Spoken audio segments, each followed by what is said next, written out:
चलिए, मैं Bhanu Pratap Singh, mission success seated classes Sasaram. पुनः हम लोग आज लेकर के आ गए हैं सीडीपी का क्लास। सीडीपी का ऑब्जेक्टिव क्वेश्चन हम लोग कल 10 क्वेश्चंस किए थे, आज पुनः कुछ क्वेश्चंस करेंगे। जैसा कि आप जानते हैं कि हम लोग सीटेट, बीटेट, स्टेट, बीपीएससी, टीआरई की तैयारी करते हैं और कराते हैं। तो हम लोग शुरुआत करने जा रहे हैं, कल जहाँ समाप्त किए थे वहाँ से आगे क्वेश्चंस करने के लिए।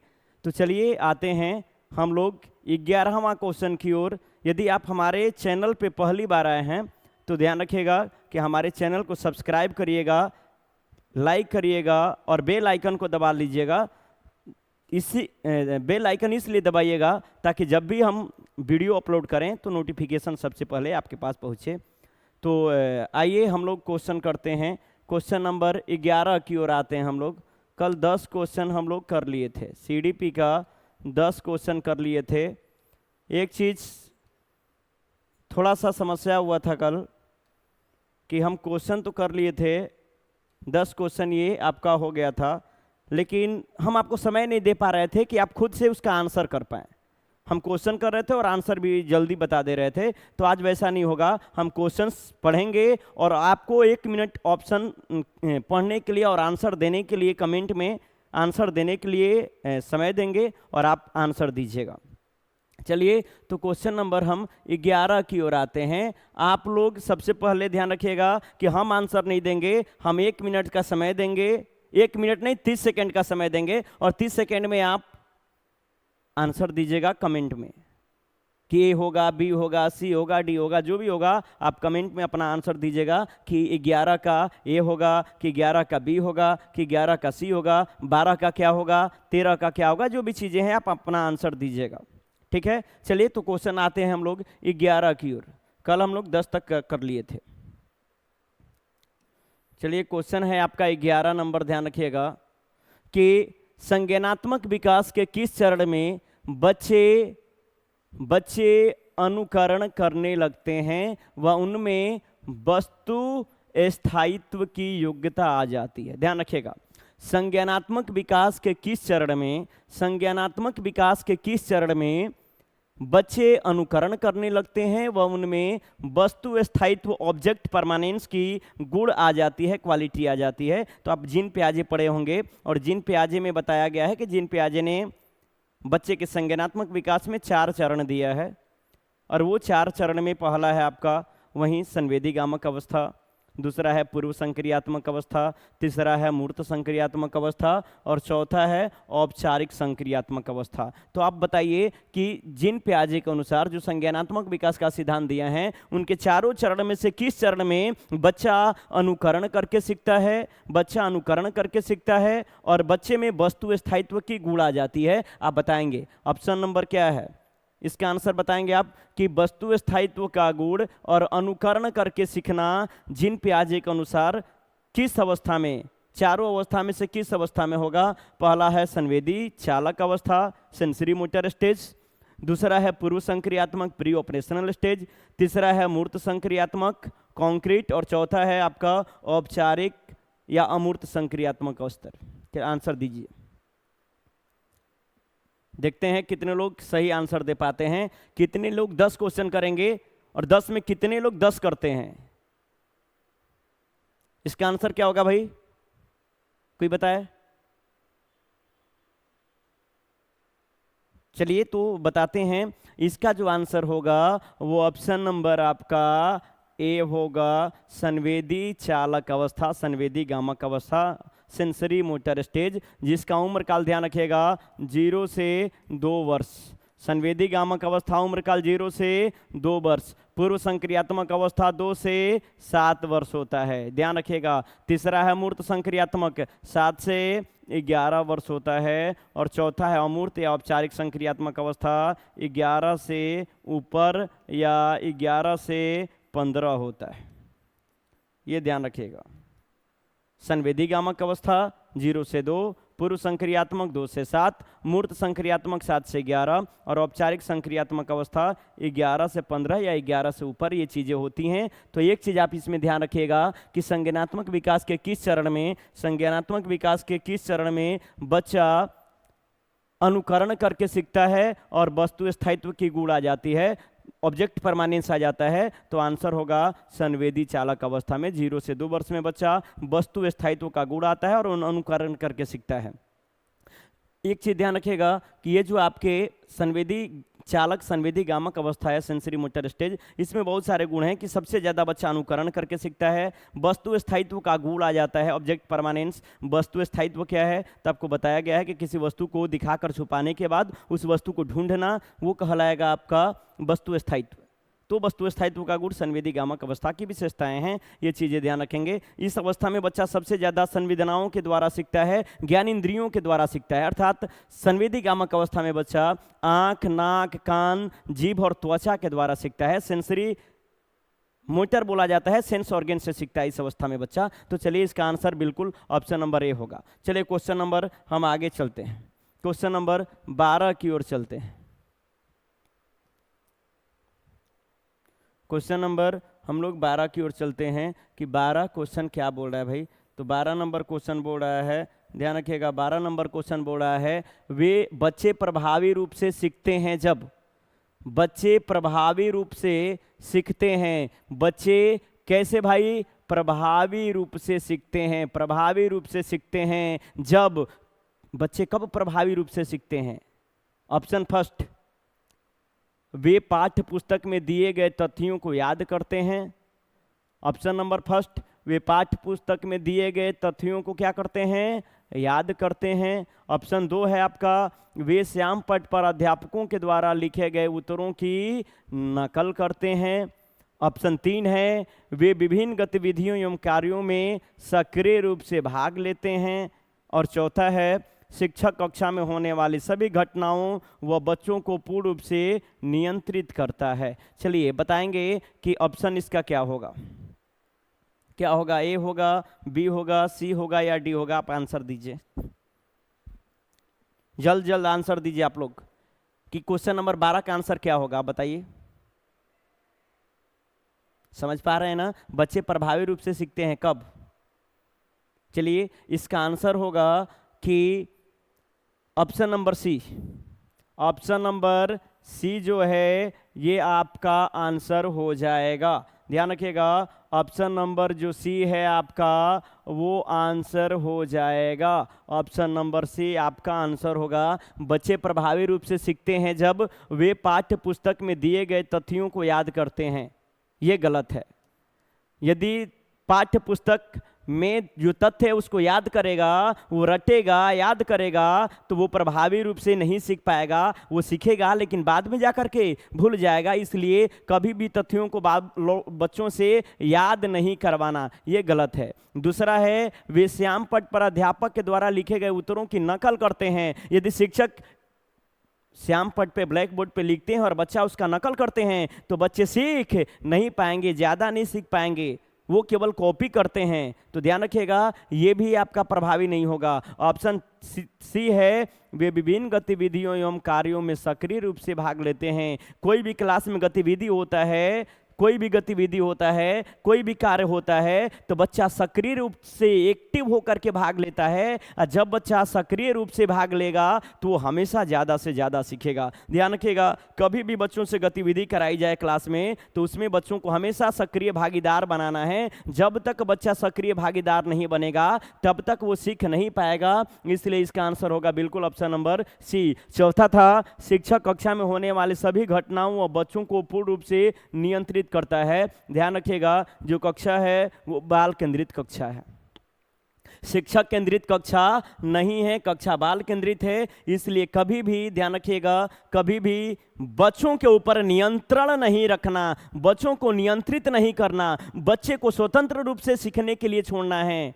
ताकि बच्चा खुद से चीज़ों को करे और सीखे। बच्चा गलत करेगा तभी सीख पाएगा, खुद से करेगा, गलती करेगा, सीखेगा, क्योंकि गलतियां सीखने में मदद करती हैं, रुकावट पैदा नहीं करती। इसलिए शिक्षक को सभी ध्यान रखेगा, कक्षा में होने वाले सभी घटनाओं व बच्चों को पूर्ण रूप से नियंत्रित शिक्षक नहीं करेगा। ये भी ऑप्शन आपका गलत है, इसलिए ऑप्शन 3 गलत है, सॉरी 4 गलत है, ऑप्शन 2 भी गलत है, ऑप्शन 1 भी गलत है। याद नहीं करवाना, नकल नहीं करवाना और बच्चों के ऊपर पूर्ण रूप से नियंत्रित नहीं करना, ये गलत है। तो इसका आंसर हो जाएगा सी नंबर।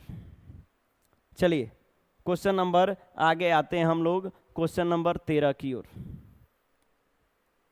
क्वेश्चन नंबर 13 की ओर आते हैं हम लोग कि देखिए 13 नंबर क्वेश्चन का क्या रहा भाई। क्वेश्चन बोल रहा है 13 नंबर आपका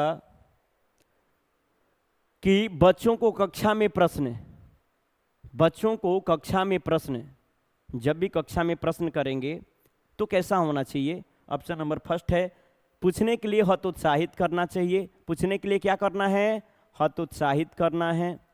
ऑप्शन 2 है पूछने की अनुमति नहीं देनी है। ऑप्शन सी पूछने से रोकना चाहिए। और चौथा है पूछने के लिए प्रेरित करना चाहिए। बताइए कि बच्चों को कक्षा में, क्लासरूम में प्रश्न के लिए क्या करना चाहिए। हतोत्साहित करना चाहिए, अनुमति नहीं देना चाहिए ताकि बच्चा आंसर ना वो क्वेश्चन ना पूछ सके, पूछने से रोक देना चाहिए, या पूछने के लिए प्रेरित करना चाहिए। ऑप्शन नंबर क्या होगा भाई 13 नंबर क्वेश्चन का आंसर बताइए आप लोग कमेंट में। क्या होगा, ए होगा, बी होगा, सी होगा, डी होगा। ध्यान, जो नहीं पढ़े हैं वो भी आंसर दे सकते हैं। बीएड वाले बच्चे हैं, बहुत लोग सीटेट नहीं पढ़े हैं, लेकिन ये ऐसे क्वेश्चन हैं समझ पे आधारित हैं, आप आंसर दे सकते हैं और देखते हैं किसका कितना सही होता है। यदि आप स्वयं से आप आंसर देंगे तो आप मोटिवेट होंगे कि हाँ हमने सीटेट की तैयारी नहीं की है, अभी नहीं पढ़े हैं सर से, फिर भी 10 में से 7 क्वेश्चन 8 क्वेश्चन का आंसर सही दे रहे हैं, तो इससे आपको मोटिवेशन मिलता है। तो दिक्कत नहीं, आप आंसर दीजिए, आप देखिए कि आप कितना कर पा रहे हैं। चलिए तो इसका आंसर हम आपको बताते हैं कि इसका आंसर हो जाएगा आपका option number D number option होगा। ऑप्शन नंबर डी होगा इसका आंसर कि बच्चों को कक्षा में प्रश्न पूछने के लिए हतोत्साहित करना चाहिए। जी बिल्कुल गलत है, बच्चों को कभी भी डीमोटिवेट, हतोत्साहित नहीं करना है। बच्चों को कभी भी हतोत्साहित नहीं करना है। बच्चों को सीखने के लिए, प्रश्न पूछने के लिए हमेशा प्रोत्साहित करना है। जितना ज़्यादा बच्चा प्रश्न पूछेगा उतना ही ज़्यादा सीखेगा, हेजिटेशन दूर होंगी। तो हमेशा प्रश्न पूछने के लिए बच्चों को प्रोत्साहित करना है, हतोत्साहित नहीं करना, डिमोटिवेट नहीं करना। दूसरा है पूछने की अनुमति नहीं देनी चाहिए। अब बताइए ये भी गलत है, ये भी गलत है। यदि बच्चा प्रश्न पूछेगा नहीं तो सीखेगा कहाँ से भाई। यदि उसके दिमाग में डाउट है, समझ नहीं आ रहा है, वो प्रश्न पूछेगा तभी तो सीखेगा। तो ये तो बिल्कुल गलत है कि कक्षा में बच्चों से प्रश्न पूछने की अनुमति नहीं देना चाहिए। बिल्कुल देना चाहिए, जितना ज़्यादा प्रश्न पूछेगा उतना ही ज़्यादा सीख पाएगा। ये भी ऑप्शन गलत है। ऑप्शन 3 है कि पूछने से रोकना चाहिए। ये भी बताइए कि यदि पूछेगा ही नहीं, रोक देंगे पहले से ही कि नहीं तुमको नहीं पूछना है क्वेश्चन, हम जो मन करे वो पढ़ाएं, तो फिर तो बाल केंद्रित शिक्षा हुआ ही नहीं। और आपको पता है कि बाल केंद्रित शिक्षा है बालक की रुचि, बालक की आवश्यकता, बालक की योग्यता को ध्यान में रख करके शिक्षा दिया जाता है। बच्चे स्वतंत्र होते हैं। ध्यान रखिएगा कि बच्चे शिक्षक से प्रश्न पूछ सकते हैं, जब जो भी उनके दिमाग में डाउट चले वो प्रश्न पूछ सकते हैं बच्चों से। अर्थात बच्चों को प्रश्न पूछने से रोकना नहीं है। अर्थात ऑप्शन ये भी बिल्कुल गलत है। इसका आंसर होगा पूछने के लिए हमेशा क्या करना है, प्रेरित करना चाहिए, बच्चे को मोटिवेट करना चाहिए कि बाबू क्लास में जब भी पढ़ाएं कि बच्चों तुमको नहीं समझ में आ रहा है तो तुम पूछ सकते हो, कहाँ नहीं समझ में आया, नहीं समझ में आएगा तो हमेशा आप स्वतंत्र हैं क्वेश्चन पूछने के लिए। तो मोटिवेट करना है, ऐसा नहीं करना है कि नहीं समझ में आएगा फिर भी क्वेश्चन ना पूछ सके, डिमोटिवेट नहीं करना। इसका आंसर हो जाएगा डी नंबर, बिल्कुल सही है। ध्यान रखिएगा क्वेश्चन नंबर 13 का डी नंबर होगा। चलिए आगे हम लोग आते हैं क्वेश्चन नंबर आपका 14 पे। क्वेश्चन नंबर 14,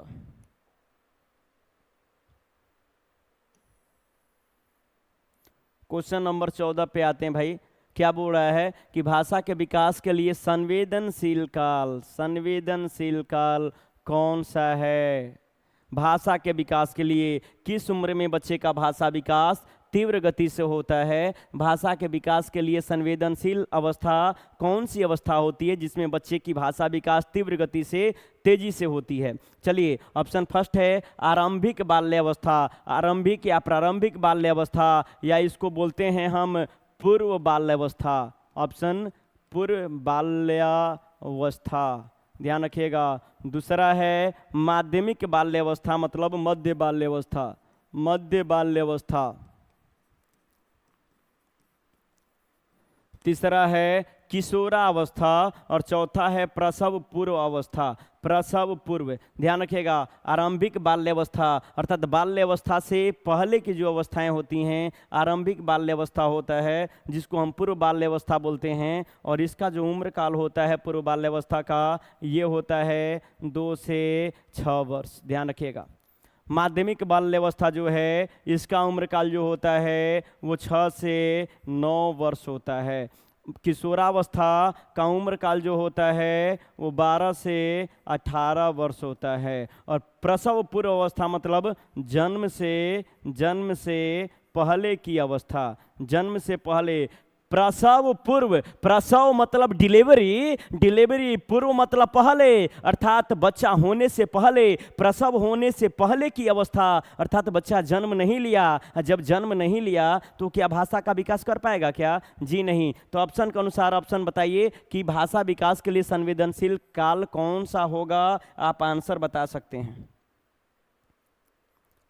बताइए। Option A, B, C, D में क्या होगा?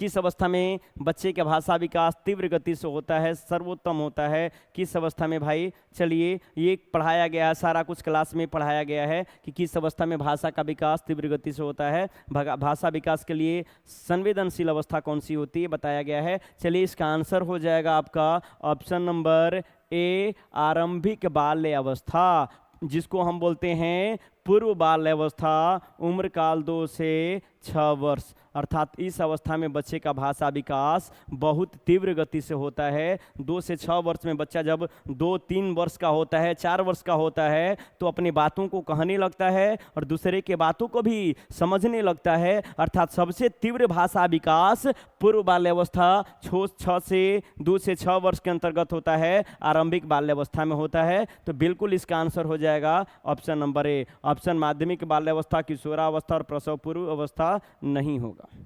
चलिए, क्वेश्चन नंबर हम आगे की ओर आते हैं। क्वेश्चन नंबर 15 की ओर आते हैं हम लोग। क्वेश्चन नंबर 15 की ओर आते हैं। 15 क्वेश्चन क्या कह रहा है भाई? 15 नंबर क्वेश्चन कह क्या रहा है? ध्यान रखिएगा। 15 नंबर क्वेश्चन कह क्या रहा है वो हम देखेंगे। 15 नंबर क्वेश्चन कह क्या रहा है वो हम देखेंगे कि एक शिक्षक को चाहिए कि, एक शिक्षक को क्या चाहिए भाई? एक शिक्षक को क्या चाहिए आप बताएं? एक शिक्षक को चाहिए कि, ऑप्शन फर्स्ट है कि वह विशेष संस्कृतियों समुदायों के बच्चों को बढ़ावा दे। वह विशेष संस्कृति समुदाय के बच्चों को क्या दे? बढ़ावा दे। ऑप्शन 2, वह विद्यार्थियों के बीच सांस्कृतिक विभिन्नताओं तथा विविधता की अनदेखी करे। ऑप्शन 3 है वह संप्रेषित करे कि वह कक्षाओं में सभी संस्कृतियों का सम्मान करती है एवं महत्व देती है।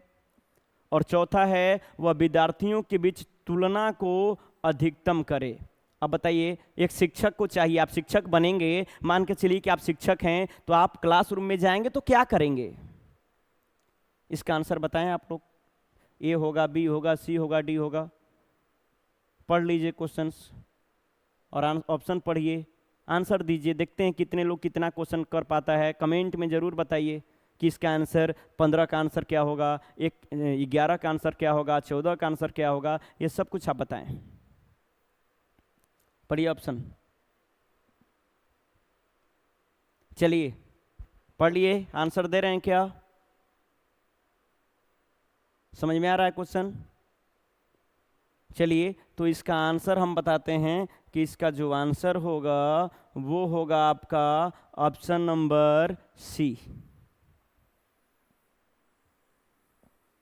ऑप्शन नंबर सी इसका आंसर हो जाएगा। एक शिक्षक को चाहिए कि वह संप्रेषित करे कि वह कक्ष में सभी संस्कृतियों का सम्मान करती है एवं महत्व देती है।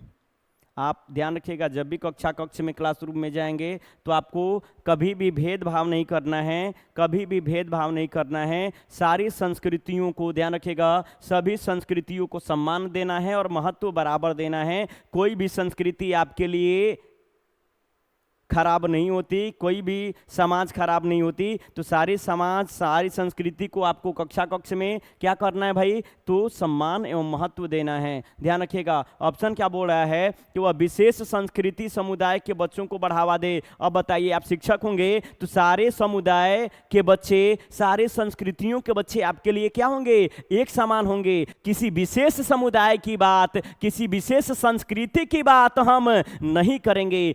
कक्ष में हमेशा समावेशी कक्षा की बात किया जाएगा। सभी बच्चे, सभी संस्कृति के बच्चे, सभी आपके समुदाय के बच्चे, सारे भाषा बोलने वाले बच्चे आपके एक समान होंगे। कभी भी भेदभाव नहीं करना, कभी भी किसी एक संस्कृति, किसी विशेष संस्कृति को बढ़ावा नहीं देना। ऑप्शन नंबर ए बिल्कुल आपका, ऑप्शन ए बिल्कुल गलत है। ऑप्शन 2 देखेंगे क्या है, वह विद्यार्थियों के बीच सांस्कृतिक विभिन्नताओं तथा विविधता की अनदेखी करे। अब बताइए कि विद्यार्थियों के बीच जो सांस्कृतिक विभिन्नता है, अलग अलग संस्कृति के बच्चे आते हैं, अलग अलग समुदाय के बच्चे हैं, उनमें विभिन्नताएं हैं, तो क्या उसकी अनदेखी करेंगे? जी नहीं, कभी भी अलग अलग संस्कृति के बच्चे या विभिन्नताओं को, विविधताओं को अनदेखी नहीं करना, अनदेखी नहीं करना। ऑप्शन नंबर बी बिल्कुल गलत है। आपको बताया गया ऑप्शन इसका 3 होगा।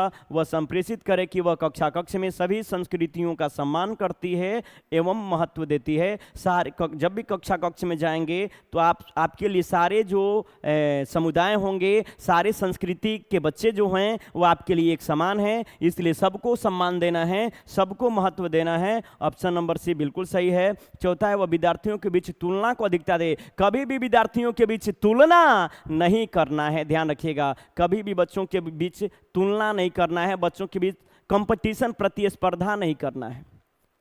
हर बच्चे की क्वालिटी अलग अलग होती है। कोई सामान्य बच्चा होता है, कोई मंद बुद्धि होता है, कोई प्रतिभाशाली होता है, कोई सृजनात्मक होता है। हर कोई बच्चा एक जैसा नहीं होता, हर किसी में कुछ ना कुछ अलग क्वालिटी होती है। इसलिए कभी भी बच्चों के बीच तुलना नहीं करना, तुलना को अधिकता नहीं देना। अर्थात इसका जो ऑप्शन है वो डी नंबर आपका ऑप्शन बिल्कुल गलत है। तो इसका आंसर क्या होगा भाई, तो इसका आंसर हो जाएगा सी नंबर, ऑप्शन सी बिल्कुल सही है, ऑप्शन सी। चलिए क्वेश्चन नंबर आगे की ओर आते हैं हम लोग, क्वेश्चन नंबर 16 की ओर आते हैं हम लोग कि क्वेश्चन 16 कह क्या रहा है। चलिए क्वेश्चन 16 क्या कर रहा है भाई, क्वेश्चन 16 कल पढ़ाया गया था आपको, सेम चीजें आ गई। देखिएगा, एक ही टाइप के क्वेश्चंस बार बार आएंगे आपको। क्वेश्चन नंबर 16 है कि निम्नलिखित में से कौन सा सूक्ष्म गतिक कौशल का उदाहरण है। सूक्ष्म गतिक कौशल का उदाहरण है। कल पढ़ाया गया था कि सूक्ष्म गतिक कौशल क्या है, स्थूल गतिक कौशल क्या है। तो बताया गया था सूक्ष्म गतिक कौशल जिसमें हमारी शरीर की मांसपेशियां कम काम करती हैं, वो सूक्ष्म गतिक कौशल कहलाएगा। और जिसमें हमारी शरीर की मांसपेशियां ज़्यादा काम करती हैं वो आपको स्थूल गतिक कौशल कहलाएगा। तो सूक्ष्म गतिक जिसमें हमारी शरीर की अंगुलियां काम करती हैं, जैसे बताए थे हम कि शर्ट का बटन बंद करना, कलम से लिखना, या सुई में धागा पिरोना, या आपको एग्जाम्पल बताए थे चावल से कंकड़ निकालना, ये सूक्ष्म गतिक कौशल का उदाहरण है। अब बताइए चढ़ना, सूक्ष्म गतिक कौशल का उदाहरण है चढ़ना, जी बिल्कुल नहीं। फुदकना, जी बिल्कुल नहीं। दौड़ना, जी बिल्कुल नहीं। लिखना, बिल्कुल आंसर हो जाएगा ऑप्शन नंबर डी। चढ़ेंगे, किसी चीज़ पे चढ़ेंगे तो अंगुली का ही प्रयोग नहीं, पूरे शरीर का प्रयोग किया जाएगा, पैर का प्रयोग किया जाएगा। सीढ़ी पे चढ़ते हैं तो पैर का, हाथ का, सबका प्रयोग करते हैं। फुदकते हैं तो हाथ पैर, फुदकना मतलब ऐसे फुदकना नहीं, फुदकना का मतलब ये होता है, अर्थात फुदकेंगे तो हाथ पैर दोनों कार्य करेगा, दौड़ेंगे हाथ पैर दोनों कार्य करेगा, लेकिन लिखने में केवल हमारी अंगुलियां काम करती हैं, इसलिए ये आपका सूक्ष्म गतिक कौशल है। और बाकी ये जो 3 हैं ये स्थूल गतिक कौशल का उदाहरण है। चलिए कल ये सब कुछ बताया गया था। चलिए क्वेश्चन नंबर हम आगे आते हैं। क्वेश्चन नंबर आगे आते हैं। आपको कल बताया गया था 16 का आंसर हम बता दिए, हालांकि कल बताया गया था कि ये होता क्या है। चलिए क्वेश्चन नंबर 17 की ओर आते हैं। ध्यान रखिएगा कि अभी हम लोग शुरुआत किए हैं, धीरे धीरे सब कुछ जो भी थोड़ा बहुत गलतियां होंगी ये आगे सुधर जाएगा। बाय द वे अभी दूसरा क्लास है, थोड़ा बहुत कहीं मिस्टेक भी होता है, तो धीरे धीरे सब कुछ वो सही हो जाएगा। आप लोग बस जुड़ें और ये बताएं कमेंट करके कि आपको समझ में आ रहा है या नहीं आ रहा है। जो बताया जा रहा है ये क्वेश्चंस ऑप्शन के अनुसार आपको समझ में आ रहा है क्या? यदि समझ में आ रहा है तो ज़रूर कमेंट करें। ध्यान रखिएगा, इससे हमको मोटिवेशन मिलेगा, बढ़ावा मिलेगा, हम अच्छे से कार्य कर पाएंगे, मुझे अच्छा लगेगा। इसलिए ज़रूर कमेंट करके बताएं कि क्या जो पढ़ाया जा रहा है वो आपको समझ में आ रहा है क्या। यदि आ रहा है तो बिल्कुल आप ध्यान रखिएगा कि ज़रूर अपने मित्रों में शेयर करिएगा, सब्सक्राइब करिएगा, लाइक करिएगा, दबा करके शेयर करिए अपने मित्रों में। जो भी सीटेट की तैयारी करता है, जो बीए डीएलएड कर रहा है, बिल्कुल आप शेयर करिए। चलिए आगे आते हैं 17 नंबर क्वेश्चन की ओर कि बच्चे किस प्रकार, क्वेश्चन नंबर है आपका 17, कि बच्चे किस प्रकार से सीखते हैं। नीचे दिए गए कथनों में से कौन सा इस प्रश्न के विषय में सही नहीं है, बताइए।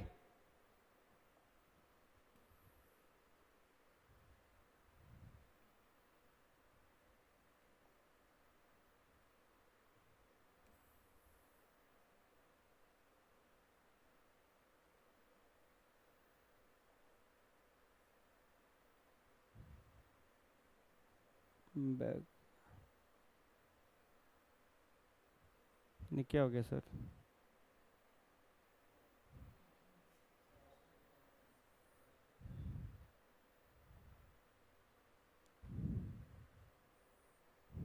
सर रुक जाएगा क्या?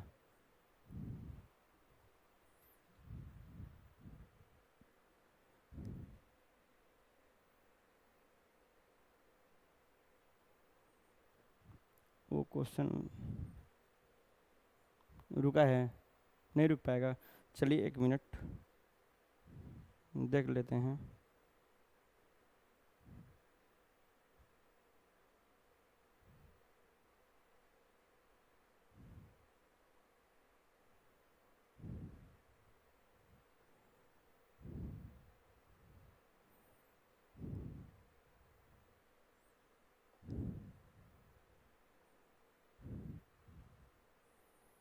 चलिए थोड़ा सा देख लेते हैं।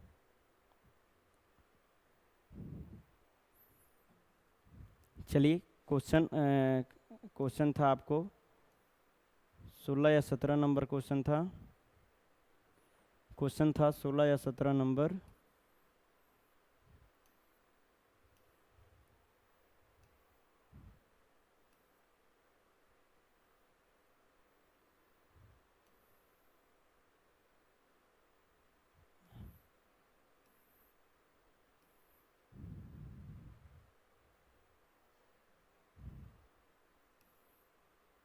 हाँ चलिए क्वेश्चन नंबर 17 था, क्वेश्चन नंबर 17 देखते हैं हम लोग।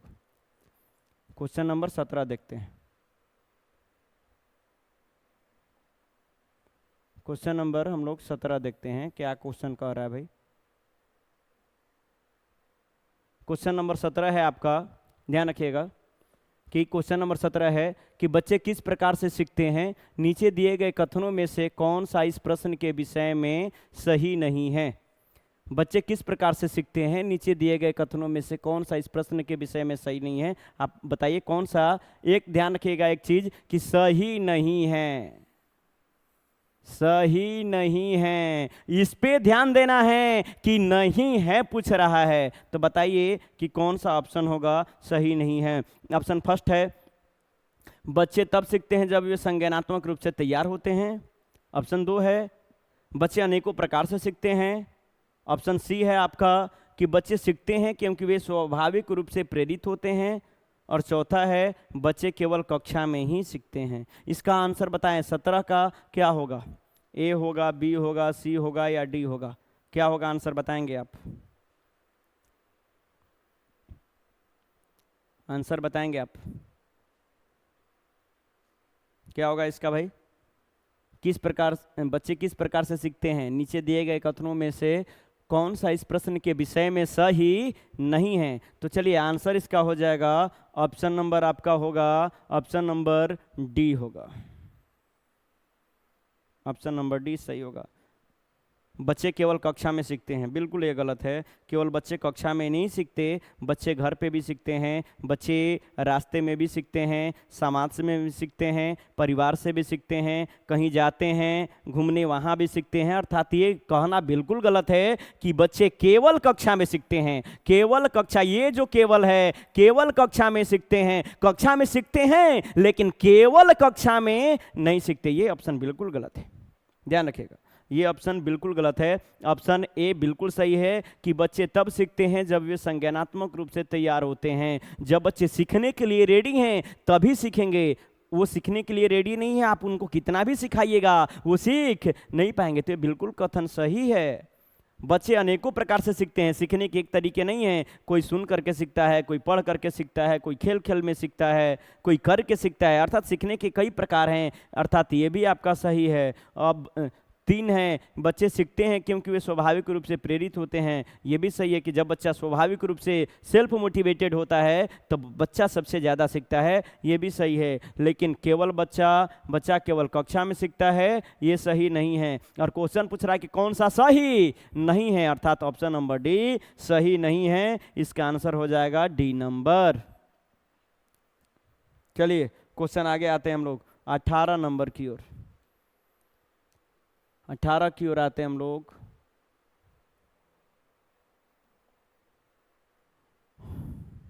क्वेश्चन नंबर 18 क्या कर रहा है भाई? तो बच्चों के बौद्धिक विकास के 4 सुस्पष्ट स्तरों बच्चों के बौद्धिक विकास के 4 सुस्पष्ट स्तरों को पहचाना गया था। किनके द्वारा बताया गया था कि बच्चों के विकास, बौद्धिक विकास के लिए, संज्ञानात्मक विकास के लिए 4 स्तर हैं। किसने बताया? तो आप पढ़े होंगे, कोहलबर्ग, एरिक्सन, स्किनर या पियाजे के द्वारा। ऑप्शन बताएं कि 18 का आंसर क्या होगा।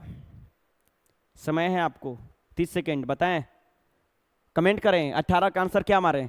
एरिक्सन होगा, कोहलबर्ग होगा, स्किनर होगा या पियाजे होगा? बताएं। 4 स्तर किसने? बौद्धिक विकास के 4 सुस्पष्ट स्तर किसने दिया कि बच्चे के बौद्धिक विकास में या संज्ञानात्मक विकास में 4 स्तर होते हैं, 4 स्टेज होते हैं? किसने बताया? तो इसका आंसर हो जाएगा आपका जीन पियाजे। जीन पियाजे ने 4 स्तर की बात किया है, 4 स्टेज की बात किया है। ध्यान रखिएगा, ये जो जीन पियाजे के बारे में आपको पढ़ाएंगे कि स्विट्जरलैंड के मनोवैज्ञानिक हैं, संज्ञानात्मक विकास का सिद्धांत दिया है। और संज्ञानात्मक विकास के सिद्धांत के कई नाम हैं। विकासात्मक विकास का सिद्धांत नाम है, बौद्धिक विकास का सिद्धांत नाम है, ज्ञानात्मक विकास का सिद्धांत नाम है। और इन्होंने 4 स्तर दिया है: संवेदीगामक अवस्था, पूर्व संक्रियात्मक अवस्था, मूर्त संक्रियात्मक अवस्था और चौथा औपचारिक या अमूर्त संक्रियात्मक अवस्था। 0 से 2, 2 से 7, 7 से 11 और 11 से 15। ये से मतलब उम्र के इन्होंने बताया, जीन पियाजे ने, कि जैसे जैसे बच्चे का उम्र बढ़ता है वैसे वैसे संज्ञान का विकास होता है। अर्थात जीन पियाजे ने 4 स्तर की बात किया है बच्चे के बौद्धिक विकास, संज्ञानात्मक विकास में। इसका आंसर बिल्कुल हो जाएगा डी नंबर।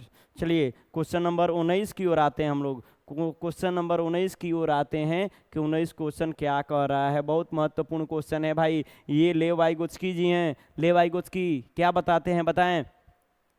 लेव वाइगोत्स्की ने सामाजिक विकास का सिद्धांत दिया है, सामाजिक विकास का सिद्धांत दिया है, सामाजिक सांस्कृतिकता का सिद्धांत दिया है, जेडपीडी की बात इन्होंने किया है, जोनो प्रॉक्सिमल डेवलपमेंट की बात किया है, समीपस्थ विकास के क्षेत्र का सिद्धांत इन्होंने ही दिया है, स्कैफोल्डिंग की बात किया है। ध्यान रखिएगा। तो ये क्या बोल रहे हैं? क्वेश्चन है कि बच्चों के बारे में निम्नलिखित कथनों में से किस कथन से वाइगोत्स्की सहमत होते हैं? बताइए कि बच्चों के बारे में निम्नलिखित कथनों में से किस कथन से वाइगोत्स्की जी सहमत होते हैं? ऑप्शन फर्स्ट है कि ये वाइगोत्स्की कैसे बताते हैं कि बच्चे कैसे सीखते हैं? ऑप्शन फर्स्ट, बच्चे तब सीखते हैं जब उनके लिए आकर्षक पुरस्कार निर्धारित किए जाएं।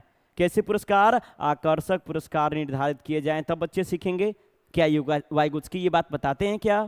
ऑप्शन 2, बच्चों के चिंतन को तब समझा जा सकता है जब प्रयोगशाला में पशुओं पर प्रयोग किए जाएं। क्या ये बात लेव वाइगोत्स्की ने बताया है क्या? ऑप्शन 3, बच्चे जन्म से शैतान होते हैं, उन्हें दंड देकर नियंत्रित किया जाना चाहिए। ये क्या सही है क्या लेवाइगोत्स्की के अनुसार? और चौथा है, बच्चे समवयस्कों और वयस्कों के साथ सामाजिक अंतःक्रिया के माध्यम से सीखते हैं। क्या ये सही है क्या? चलिए ऑप्शन बताइए 19 का क्या होगा? ABCD आंसर दीजिए फटाफट। चलिए देखते हैं कितने लोग सही कर पा रहे हैं। 10 में से कितने लोगों का 10 में 10 जा रहा है, हम यही देखना चाहते हैं। अभी 10 क्वेश्चन है, आगे हम 20 क्वेश्चन आपको बताएंगे। एक दिन में 30-30 क्वेश्चन बताया जाएगा आपको। अभी शुरुआत है 10 क्वेश्चन पे ही, आप देखिए कि आप कितना कर पा रहे हैं।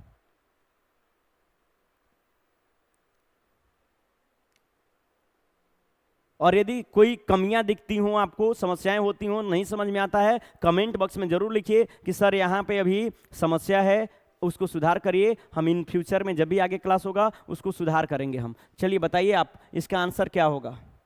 क्योंकि गलतियां सब में होती है, बच्चे भी गलती करते हैं, शिक्षक भी गलती करते हैं, हम भी मनुष्य हैं। गलतियां तो हर मानव का स्वभाव है। तो भाई देवे थोड़ी भी तो कहीं गलती हुई हो तो आप जरूर कमेंट में बताएं, उसको सुधारा जाएगा। बताएं बच्चों के बारे में निम्नलिखित कथनों में से किस कथन से वाइगोत्स्की सहमत होते हैं? चलिए इसका आंसर हम बताते हैं कि इसका जो आंसर होगा वो बिल्कुल होगा आपका ऑप्शन नंबर डी।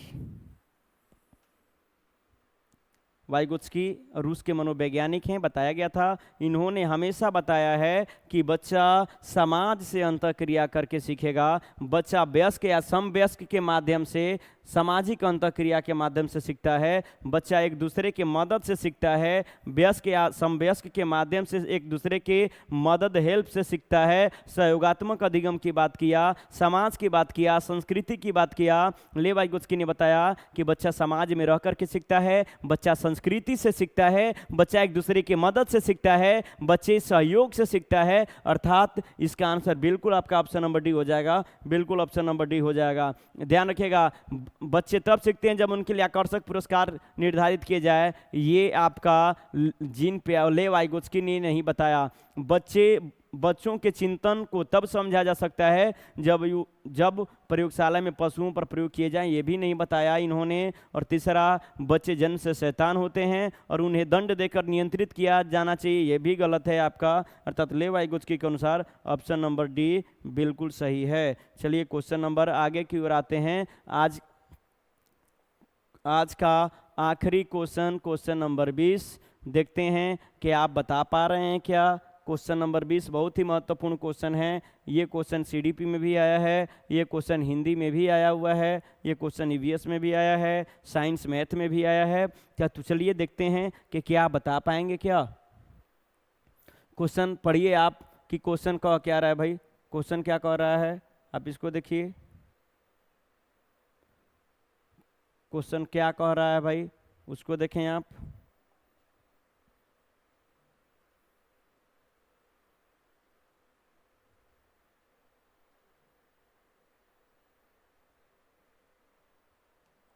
क्वेश्चन कह रहा है, एक शिक्षक कक्षा के कार्य को एकत्र करता है और उन्हें पढ़ता है, उसके बाद योजना बनाता है। क्या बनाता है भाई, ध्यान रखिएगा, योजना बनाता है और अपने अगले पाठ को शिक्षार्थियों की आवश्यकताओं को पूरा करने के लिए समायोजित करता है। वह कर रहा है या कर रही है। अब बताइए कि पढ़ाने से पहले कक्षा कार्य में जब भी शिक्षक जाते हैं तो कक्षा के कार्य को एकत्र करते हैं, उन्हें पढ़ता है। मतलब शिक्षक जब भी क्लास में जाते हैं, पढ़ाने से पहले जो भी चीज़ें हैं वो समझते हैं।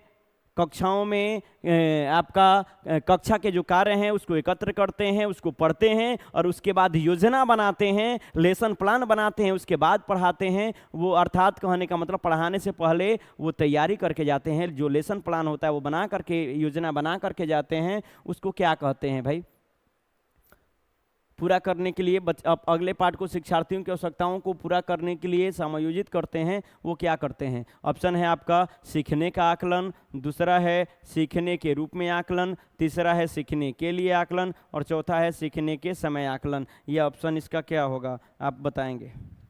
देखते हैं 20 नंबर का सही आंसर कितने लोग देते हैं। देखिए सही आंसर दीजिए आप लोग, 20 नंबर का सही आंसर दीजिए आप लोग। कि इसका आंसर क्या होगा। इसका आंसर क्या होगा भाई?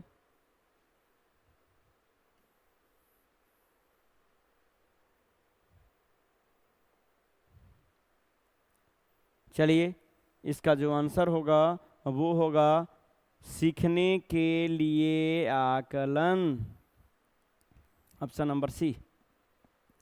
सीखने के लिए आकलन या अधिगम का आकलन, अधिगम के लिए आकलन, ये चीज़ें ध्यान रखिएगा। ये सीखने का आकलन जो है, सीखने का आकलन या सीखना मतलब अधिगम का आकलन, ध्यान रखिएगा, अधिगम का आकलन,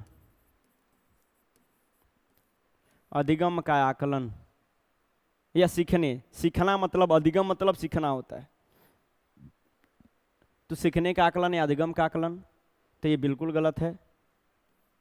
सीखने के रूप में आकलन, ये भी गलत है। सीखने के समय आकलन, ये भी गलत है। इसका आंसर होगा ऑप्शन नंबर सी, बिल्कुल सही।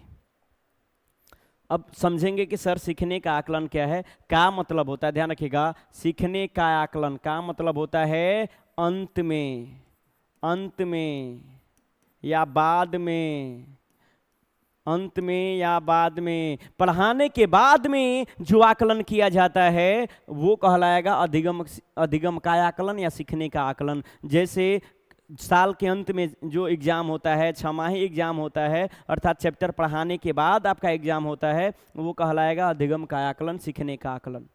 जो सत्र के अंत में, सत्रवांत में एग्ज़ाम होते हैं, फाइनल एग्ज़ाम जो होते हैं, या जो आपका 6 महीना पे जो एग्ज़ाम होता है, वो आपका सीखने का आकलन कहलाएगा। ध्यान रखिएगा, अर्थात पढ़ाने के बाद आकलन जो किया जाए वो सीखने का आकलन कहलाता है। अगला है सीखने के रूप में आकलन। सीखने के रूप में होता है मतलब के दौरान, के दौरान, के दौरान। रूप में होता है, रूप में मतलब होता है के दौरान, पढ़ाने के दौरान जो आकलन किया जाता है। पढ़ा रहे हैं और पढ़ाने के दौरान बीच बीच में जो प्रश्न पूछे जाते हैं वो अधिगम के रूप में आकलन कहलाता है। अधिगम के लिए मतलब पढ़ाने से पहले, अधिगम के लिए मतलब होता है पढ़ाने से पहले जो आकलन किया जाता है, पढ़ाने से पहले जो योजनाएं बनाई जाती हैं वो सीखने के लिए आकलन कहलाता है। अर्थात इसका आंसर हो जाएगा ऑप्शन नंबर सी।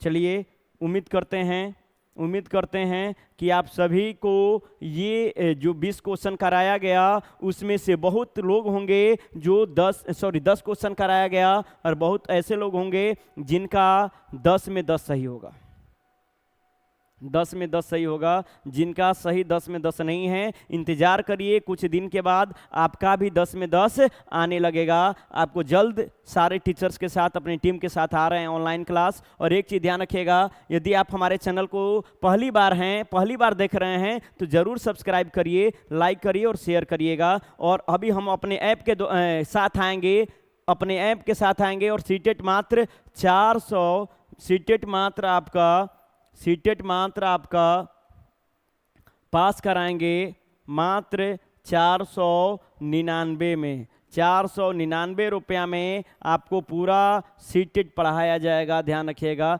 पेपर 1 499 या पेपर 2 जो भी पढ़ेंगे 499 में आपको पढ़ाया जाएगा। हमारे ऐप प्ले स्टोर पे आ गए हैं, ध्यान रखिएगा।